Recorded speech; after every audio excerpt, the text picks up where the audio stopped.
Hello, welcome to the second challenge for BU EDU. We're talking about finding your voice.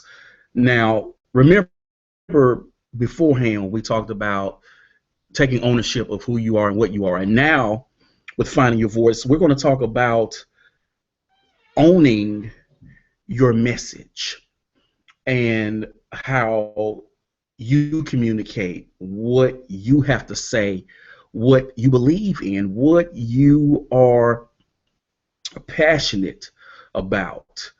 Uh, Now, think about when you do write or when you create you do these vlogs or you present at conferences.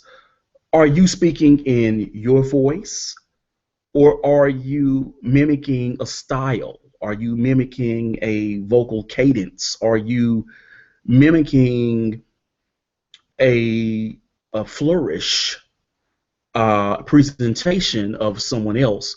Or is it your voice? I like to think of it as you, again, we took taking that ownership, but now what we're doing is pointing that ownership in a certain direction. And in that direction is just simply you being you and saying what you say, how you say it, and just do it. Now, if anyone saw me on Twitter or you've seen my stuff, you will see that sometimes I use incorrect English and grammar. And when I do that, I do it for a purpose. Of course, I know better. I don't walk into a room and go, hey, what y'all doing? Or, you feel better, you crazy. I don't, I mean, that's not how I talk.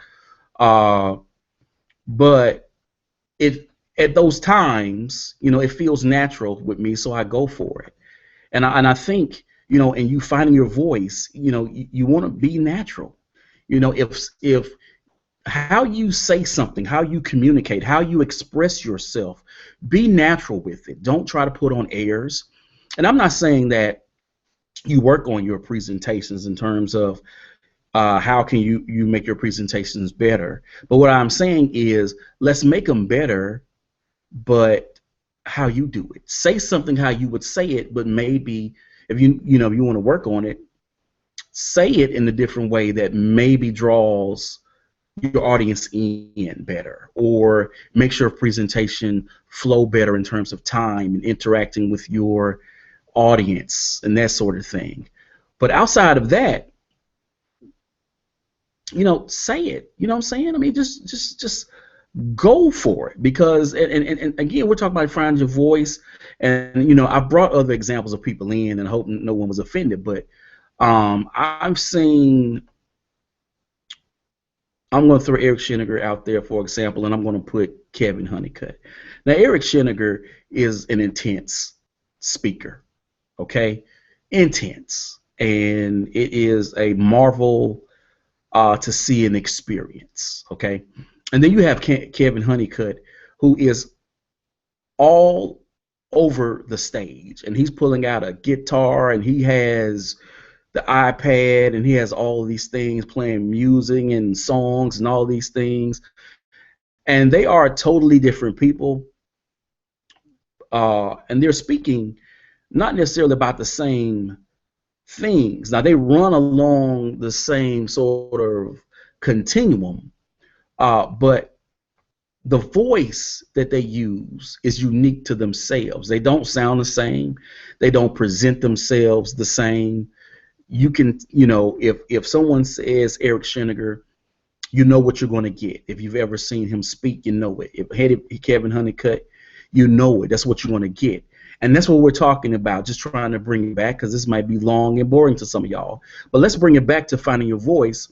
Is you want people to know it's you. So if someone says Dr. Will, you want them to know what they're going to get, what to expect. You don't want them to go, well, oh, he was this way at this conference, he was that way at that conference, he was this way here, and so on. No, be consistent. Own your voice, feel it, and own it. So before I bore you or even walk into a state of blabbering until you just simply cut off and I'm no longer make any sense, I'm going to go. But I just want you to remember that you must always be your best and shine and never be a bootleg copy of someone else.